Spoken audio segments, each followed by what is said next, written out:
Assalamualaikum warahmatullahi wabarakatuh. Perkenalkan, kami dari kelompok 6 yang beranggotakan Dwi Wulandari dengan nomor induk mahasiswa 20862061010. Yang kedua, Febri Firdiansyah dengan nomor induk mahasiswa 20862061013. Yang ketiga, Risa Damayanti dengan nomor induk mahasiswa 20862061028. Yang keempat, Rizka Ayu Cahyani dengan nomor induk mahasiswa 20862061029. Dan yang ketiga, Yuri Catur Priyadi dengan nomor induk mahasiswa 20862061040.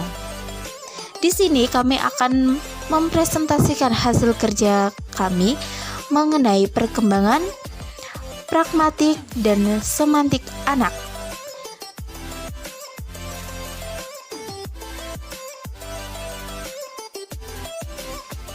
Pengertian pragmatik. Pragmatik berasal dari diperkenalkan oleh Morris ketika membuat sistematika ajaran Peirce tentang semiotika atau ilmu tanda. Pragmatika adalah ilmu tentang pragmatik, yakni hubungan antara tanda dan penggunaannya. Kata pragmatika berasal dari bahasa Jerman yang diusulkan oleh seorang filsuf Jerman, Immanuel Kant. Pragmatis dari bahasa Latin bermakna pandai berdagang atau di dalam bahasa yakni pragmatikos dari artinya perbuatan dan berbuat. Pragmatik merupakan cabang linguistik yang mempelajari bahasa yang digunakan untuk berkomunikasi dalam situasi tertentu. Konsep umum pragmatik adalah keterampilan menggunakan bahasa menurut partisipan topik pembicaraan, situasi, dan tempat berlangsungnya pembicaraan itu. Perkembangan pragmatik atau penggunaan bahasa merupakan hal paling penting dibanding perkembangan aspek bahasa lainnya pada usia SD. Hal ini, pada usia prasekolah anak belum dilatih menggunakan bahasa secara akurat, sistematis, dan menarik.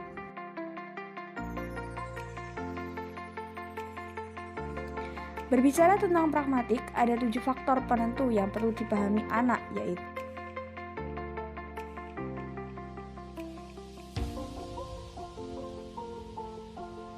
yang pertama, kepada siapa berbicara, yang kedua, untuk tujuan apa, yang ketiga, dalam konteks apa, yang keempat, dalam situasi apa, yang kelima, dengan jalur apa, yang keenam, melalui media apa, dan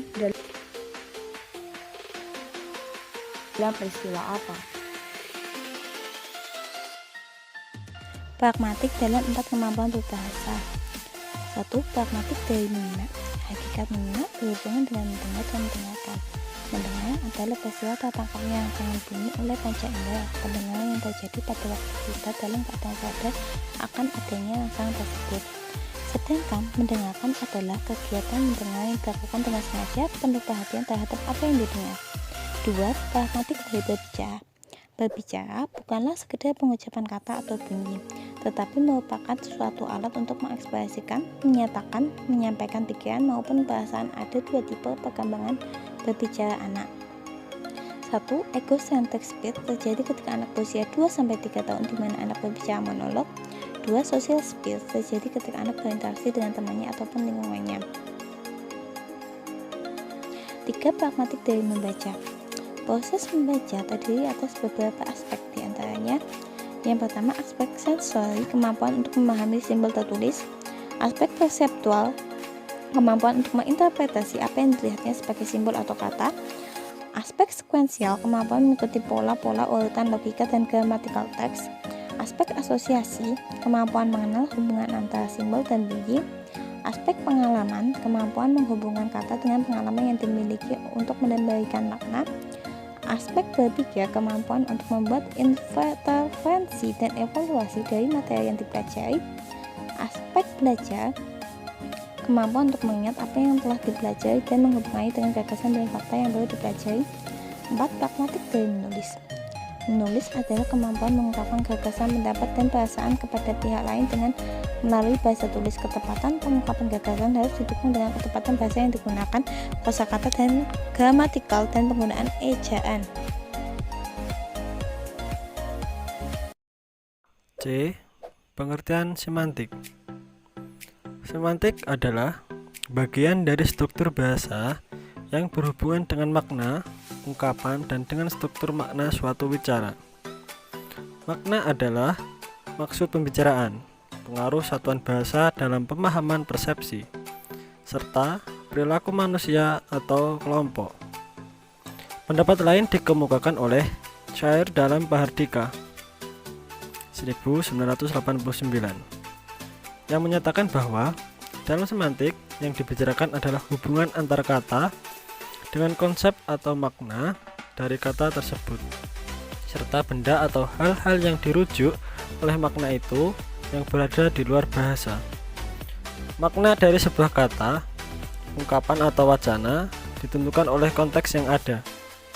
Perkembangan semantik dan struktur sintaksis menyangkut kemampuan anak dalam memahami hubungan-hubungan objek dan peristiwa yang mencakup tindakan atau perbuatan. Lokal dan orang, anak mulai mengatakan aku pergi atau ibuku atau ayahku. Kita teruskan ya guys ya. Selanjutnya yakni perolehan bahasa pada anak melalui bidang semantik. Semantik merupakan bidang yang meliputi kemampuan anak dalam memahami ujaran lawan bicaranya. Faktor lingkungan tersebutlah yang akan mempengaruhi emosi yang kemudian sangat berperan dalam perkembangan semantik anak. Hal tersebut terjadi karena kosakata pada anak akan berkembang ketika dia berusaha memahami cerita yang dibacakan. Kesimpulan akan dibacakan oleh Mbak Rizka Ayu Cahyani. Jadi, kesimpulannya adalah pragmatik merupakan cabang linguistik yang mempelajari bahasa yang digunakan untuk berkomunikasi dalam situasi tertentu. Berbicara tentang pragmatik, ada 7 faktor penentu yang perlu dipahami anak, yaitu kepada siapa berbicara, untuk tujuan apa, dalam konteks apa, dalam situasi apa, dengan jalur apa, melalui media apa, dan dalam peristiwa apa. Pragmatik dalam 4 kemampuan berbahasa, yaitu pragmatik dari menyimak, membaca, menulis, dan berbicara. Semantik adalah bagian dari struktur bahasa yang berhubungan dengan makna, ungkapan dengan struktur makna suatu wicara. Ada beberapa cara yang dapat dilakukan oleh guru dalam mengembangkan kemampuan berbahasa dan semantik anak, salah satunya yakni dengan metode bercerita.